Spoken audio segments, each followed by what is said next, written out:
Hello and welcome to Com 404. In this voiceover lecture, we'll be looking at the way that political campaigns use persuasion to influence audiences' attitudes in ways that shape their eventual behaviors and actions. Today, in our voiceover lecture, we'll focus on three different facets of political campaigns in the context of persuasion. We'll first look at the way that political campaigns organize campaign messages, and we'll describe four different types of campaign messages that will be helpful to know not only on future exam materials, but also as we enter into a future election season. Secondly, we'll discuss the different channels that we see used for political campaign advertising and the different ways that politicians might use media to deploy their messages. And third and finally, we'll talk about different strategies that politicians have utilized to dispense and circulate the messages that they've created. When we think about the outcome of any political campaign, the endpoint is to be able to change the audience's actions and behaviors.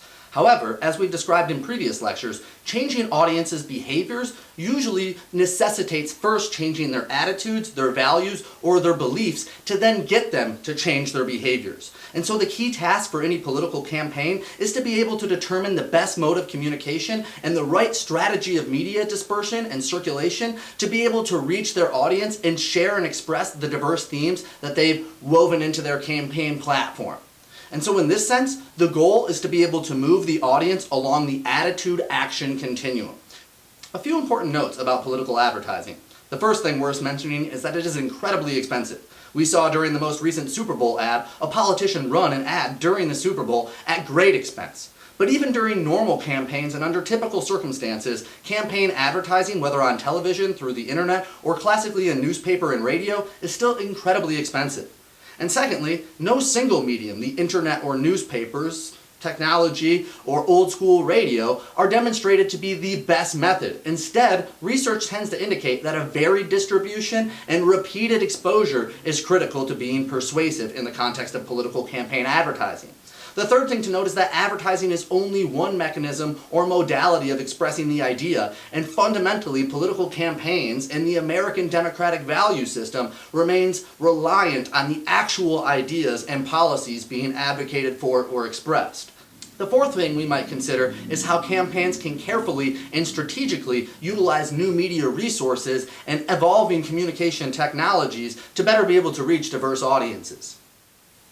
In our previous lectures, we've spent a considerable amount of time talking about various different audience traits and states, or otherwise, the various different factors that influence audiences. One thing to note is that audiences themselves can be both diverse in a demographic sense, but also diverse in an ideological sense. And in this regard, we mean that audiences that most politicians are seeking to reach don't all have one particular value system or even one particular political belief system. And so in that sense, political candidates might find themselves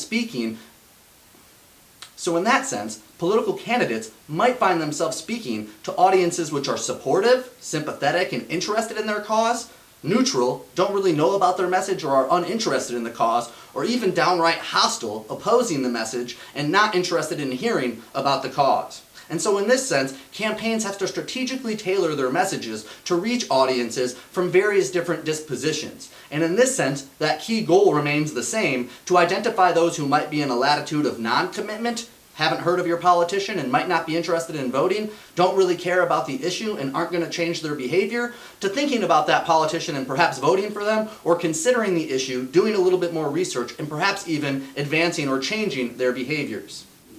If the audience is already supportive or sympathetic, we might ask ourselves what ways that we would continue to influence that audience, perhaps trying to mobilize them to volunteer, to donate, or to otherwise vote and become involved in our campaign movement. Secondly, we might ask ourselves, how do we mobilize neutral listeners to get those individuals who are less interested in the topic mobilized or considering our issue and topic? And the third thing we might ask is, what do we do for those hostile audiences, and how do campaigns respond to otherwise attacks or challenges against their mobilization efforts? At this point in the class, I would ask students to share their favorite political campaign examples from memory. Typically, this elicits a number of interesting and often even comedic responses. So since we're unable to meet in person, I thought I would provide a few examples of political campaign advertisements that might help get your mind thinking about the way these various different types of messages are organized. The first one is perhaps one of the most familiar attack advertisements that was run during the Carter versus Goldwater campaign, and it was run by the Carter administration to indicate that an election for Barry Goldwater would perhaps risk a nuclear annihilation of the United States. The video is quite alarming, and I've linked all of these videos into our PowerPoints. You're welcome to check those out in your own time. The second example you see in the center up top is the example of the Swift Boat Veterans for Truth advertisement campaign that was used in 2004 during the Kerry Edwards versus Bush-Cheney campaign.